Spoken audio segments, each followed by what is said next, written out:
Like, let's not dance around it. There's bias for race. There's bias for gender. There's bias for whatever. Because I'm a bodybuilder and a powerlifter, I'm just a meathead, right? There's no intellectual side of me. Sure, maybe that's a bias. Maybe that's a stereotype. They are everywhere. Outwork the bias.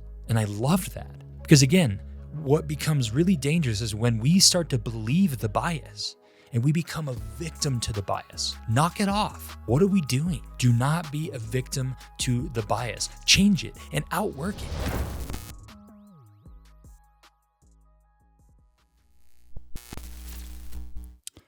What's up, guys? We are back. I'm going to start here with a shameless plug. My album is out, in case you didn't know that. Ground and Center. 13 tracks that I have poured my heart and soul into. And I'd love it if you take a listen. It is on literally all the streaming platforms. Have some CDs for sale here in town too at the Barbell Club, up at our salon, Pink as well.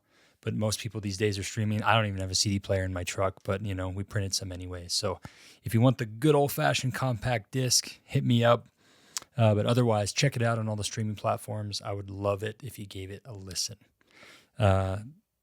Lots of songs that I've written out of my own personal experiences, some from dreams, some from real life, some from the experiences of others, and just observing life. So a couple obscure cover tunes on there as well. So again, I hope you enjoy it and check it out. There's that. All right, let's get to it. I had intentions of recording this podcast tomorrow, but we're going to do it right now. I'm in a certain kind of mood, and I think I need to hear what I'm going to talk about today as well. I mentioned it in the first episode that I'm selfishly doing this podcast is much for myself as I am for anybody else. Going through these concepts help me, and hopefully going through them in a way that clicks and makes sense to me, clicks and makes sense for somebody else, and there's value there for anybody that finds this and consumes it as well. All right. Our belief systems, our biases, perhaps our bias pigeonholes, as I've heard it referenced recently. I think about this a lot, and I touched on this in a previous episode when I talk about the programs that run our unconscious mind. Our beliefs and our personal biases dramatically impact our life, change my mind. And each one of us at some point has become a victim to said belief systems or biases, or those bias pigeonholes that we find ourselves in.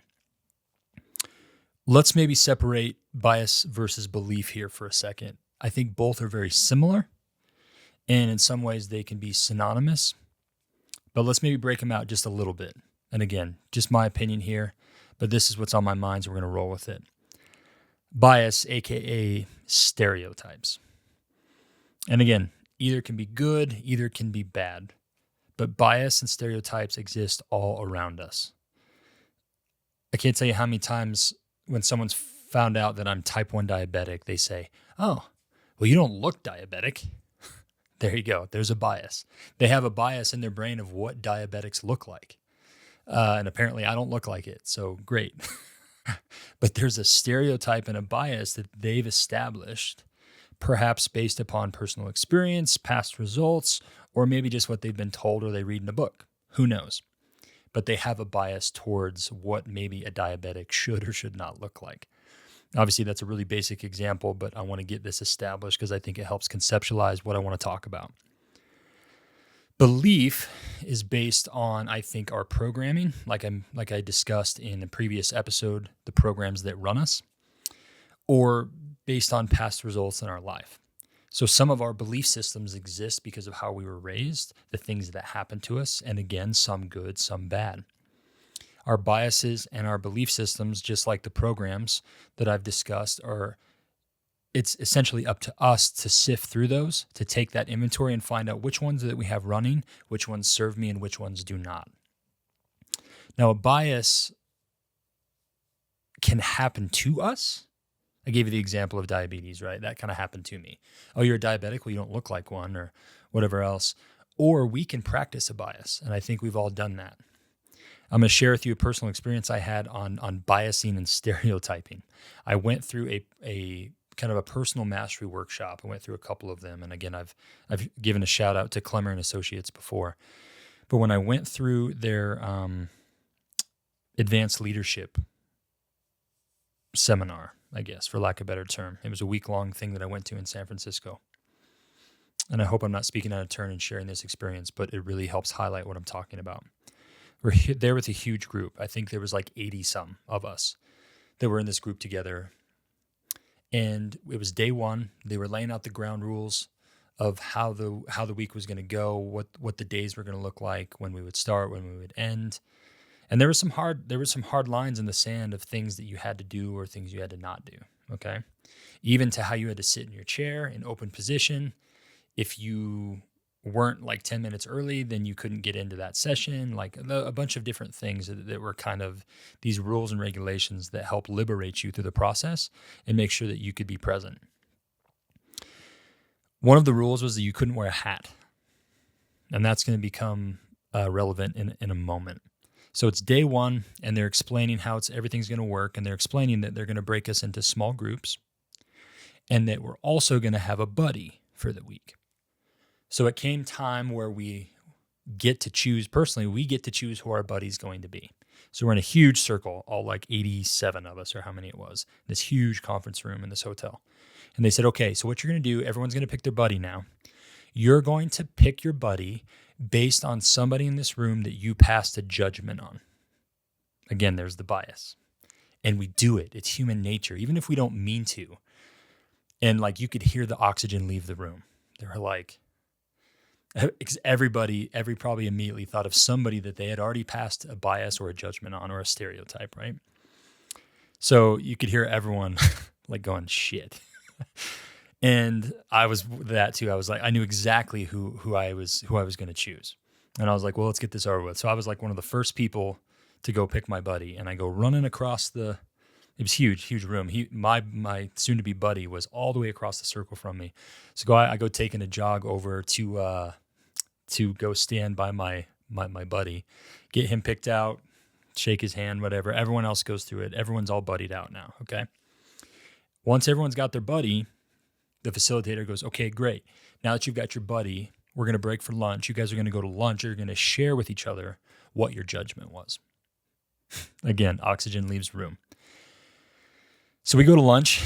I think we walked to the In-N-Out Burger. We sit down. We've got our numbers waiting for our number to be called for our food. And I was like, well, I guess we're supposed to share our judgment. And he goes, yep. He goes, I'll go first. And I said, okay. So I sit back and wait for the judgment, that maybe he had on somebody else. And he goes, what's ironic is he goes, I was going to choose you as well. I said, really? He said, yes. And he shared with me what his judgment was. His judgment or his bias that he had was that when he saw me on day one, because of the way that I look and the way that my physique is, he immediately didn't like me. Because I reminded him of the jocks or the athletes, like in high school, that he never got along with. Merely because how I look and the amount of muscle mass that I carry on my frame put that in his brain. Immediately did not like me. This dude doesn't even know me, right? And passes that bias and that stereotype. So that's how real these can be. My judgment on him. One of the ground rules is you couldn't wear a hat, like I mentioned earlier. He threw a tantrum, and this gentleman's name is Mark, and Mark is still a good friend of mine. So he would give me permission to tell this story, and know that I'm patronizing him. So he threw a bit of a tantrum about not being able to wear his baseball cap, and the whole time, and it was drawn out. It probably wasn't maybe 10 minutes, but it sure felt like it. But it was this ordeal where we were wasting time, and I was just like, "Come on, bro!" And there was something we learned in the first seminar that I went through with Clemmer and Associates, and it was this concept of, what are you really mad at? Yeah? Often when we react towards things, that thing is the straw that broke the camel's back, right? So it's like, what are you really mad at? It's not that you can't wear your hat. Maybe it was more of a control thing, right, for him, and didn't like being told what to do. Who knows? But either way, I passed a judgment of like, bro, come on, like get over yourself. What are you really mad at? But it was fascinating that the man that I chose was also going to choose me, and that we had these biases that we passed, right? And so again, I started to create this image of who I thought he was based on that interaction.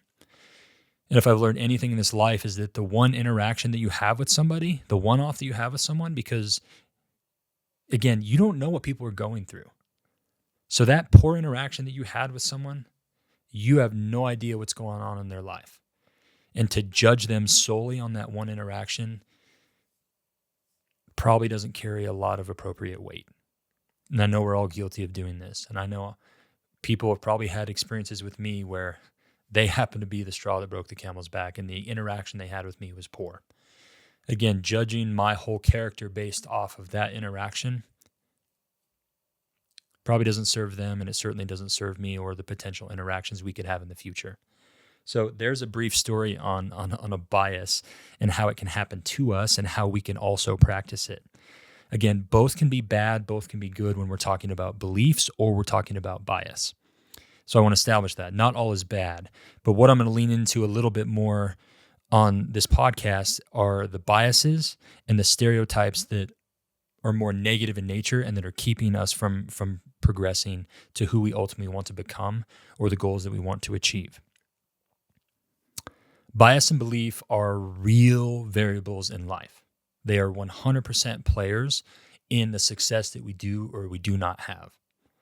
And I think there's a lot of information out there, a lot of cliche things. Again, cliche, my definition of cliche is because it's true and nobody's doing it or applying it or believing it. The cliche things of we are what we think about. Thoughts become things. If you believe it, you can achieve it. It's so true though. I'm telling you, like I'm here to put that back in your face and remind you that it does matter and it does show up. Whatever your goals are, whether it's your physique, whether it's your business, whether it's your marriage, whether it's your belief on relationships, there's nobody out there for me. Everyone's stuck up and it's just not worth dating, whatever it is. I tell a lot of my clients that have some significant weight loss goals and have some body images, like we all do. We all have some sort of dysmorphia. I talk to a lot of them about if you wouldn't say it to somebody else's face, then I encourage you to not say it to yourself. I do believe that the words that we speak to ourselves have power. I do believe that the words that are spoken to us have power. Again, bias can happen to us. Belief systems can happen to us. There's several of those in my life that truly, objectively, there were circumstances that I was a victim to. And I wish I could go back and not have those things happen to me as a child and in my youth, because they definitely shaped me in a negative way. But I can't be a victim to them now. The things that are inevitably going to happen to us that are out of our control, they're not out of our control because at some point we can choose how we're going to respond to them and what we're going to do with them. How we speak to ourselves matters.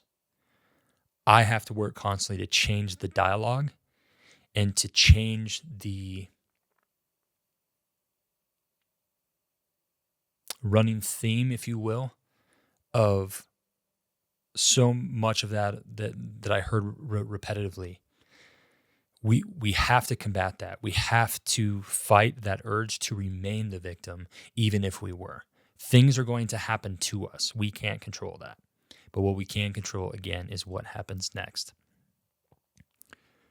What I think is dangerous is when we take a bias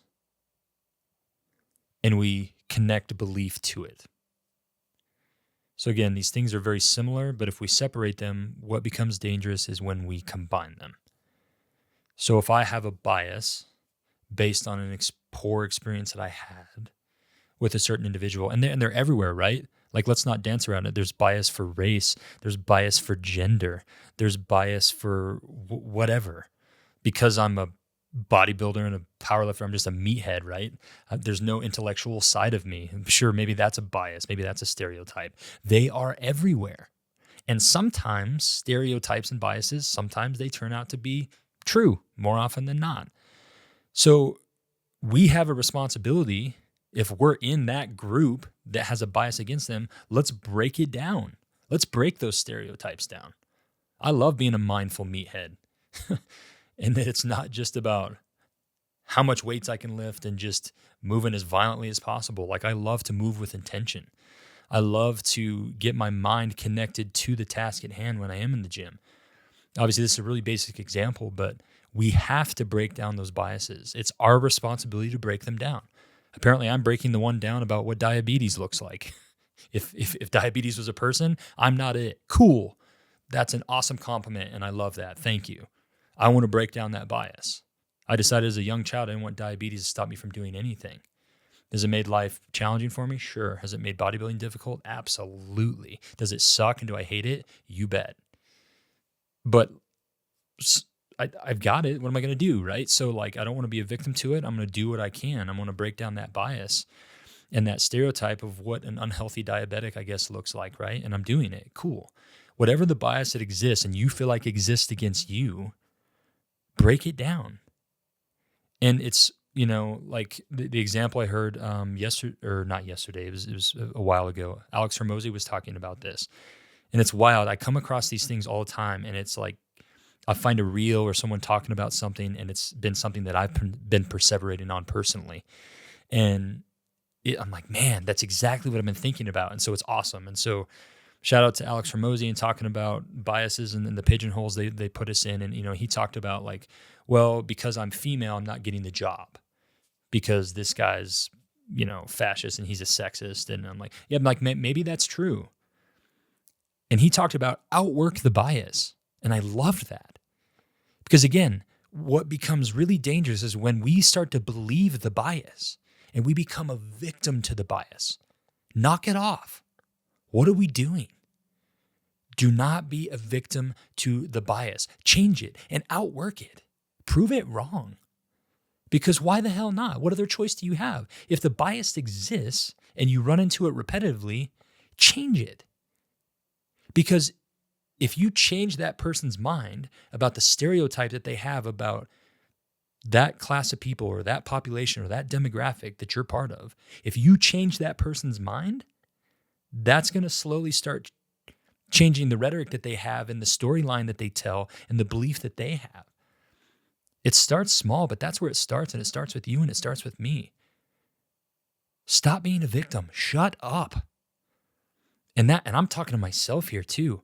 My biases and my beliefs and my lacking belief sometimes that exists in myself, being vulnerable here, the amount of self-doubt and lacking confidence that I fight from time to time is wild and can at times be crippling.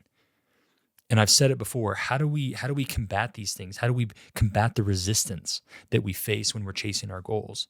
Do it anyways. That's how we fight it. We do it anyways. Don't believe the bias that you're facing. Don't believe the belief that maybe was put there by somebody else or an experience or how you were raised or however it got there. You don't have to believe that. Don't be a victim to it. Don't be a non-playable character in your own life and just float through the motions because, well, this is just how it is and I can't change it. Why? If I don't reach any of my monumental goals I had in front of me, I at least want to go down swinging. I at least want to go down trying.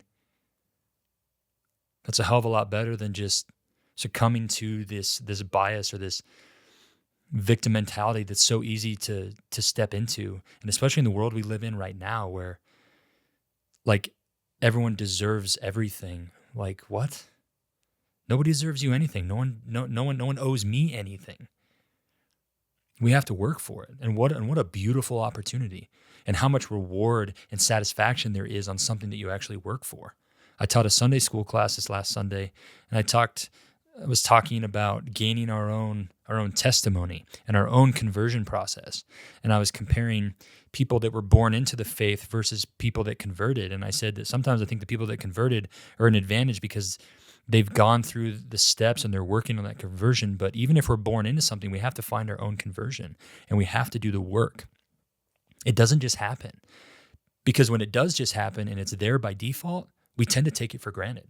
And that's anything in this life. So we've got to figure out what biases that we currently have that are getting in the way of taking that next step forward. And I've got plenty. And I don't always win the battles, but I'm working my ass off to win the war. I have days where I lose and I succumb and my inner bitch wins that day and it pisses me off. And when I do it, it gets in the way and it will spiral and it will snowball. And that one day can turn into 2 days, turn into 3 days, can turn into a week, can turn into a month if you're not careful.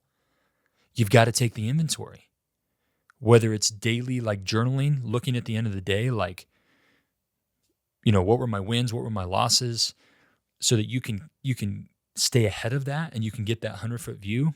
Having the weekly meetings, like I talked about on a previous podcast that I have with my wife, you can have those with yourself.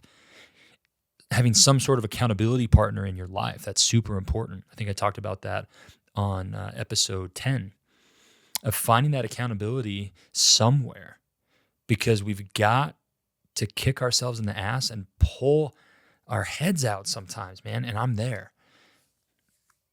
I'm super passionate about working towards the things that matter most to me. And resistance, biases, stereotypes, belief systems, the programs that run my unconscious mind, those can get in the way of it really fast. I don't want that, and neither do you. That's the easier route, though. You know that? That's the easy way. It's easy to be the victim, because then you don't really go anywhere and you're just kind of stay in the life or the position you're used to. Even if you don't really like it to your core, it's what's familiar. That's your first base. That's what feels comfortable. I've shared it before that sometimes I think we're more afraid of success than we are failure. If you fail, you go back to what you knew. But if you succeed, that's where it gets a little scary. Now there's more responsibility, right? I don't know. Something to think about. Are we afraid of failure? Or are we afraid of success? Maybe both, right? I think, fear of failing is real. What will people think of me? But again, is it what they might think and their bias that they might have towards you and the shit they're going to talk? Maybe. So it's wild, man. And I go down the rabbit holes of caring way too much about what people think as well at times. I create problems that don't exist, just like you do. I'm not doing this podcast because I've got it figured out. I'm doing this podcast because I'm trying to figure it out. And I think we can figure it out together. And if we get more people that want to figure it out, take control of our lives, build the lives we want, that's when we start crushing as communities. That's when families start doing well. That's when businesses start doing well. That's when we can slowly fight the middle class being destroyed, perhaps even. More people chasing their dreams and starting businesses, creating jobs. And just maybe perhaps the fulfillment and the joy that you can get from your own personal life. I do believe that that's one of the main reasons we're here. Men are that they might have joy. And I encourage you to find joy. I'm working to find mine, and I'm working to keep it. And I'm working to keep off the bias and the stereotype that can exist. I hope something in this resonates with you. I hope something about it gives you a call to action. And I hope that you can find that action item and put it to work tomorrow. It doesn't have to be perfect. Start taking the inventory. What biases do you have? What biases do you practice? What biases do you receive? Outwork them. And stop passing them on people unnecessarily. Got to have some grace and mercy for those that we interact with, and we have to have some grace and mercy with ourselves. That doesn't mean accepting our shitty values. It means owning them, taking accountability. But you have to have an appropriate amount of self-love. But again, that's not taking the victim stance and then, again, just accepting the things that we know we need to change. So Let's get out there. Let's kill it. Let's crush it. Let's build the life we want, build the better you, both in and outside of the gym. Live the one more rep philosophy. Until next time.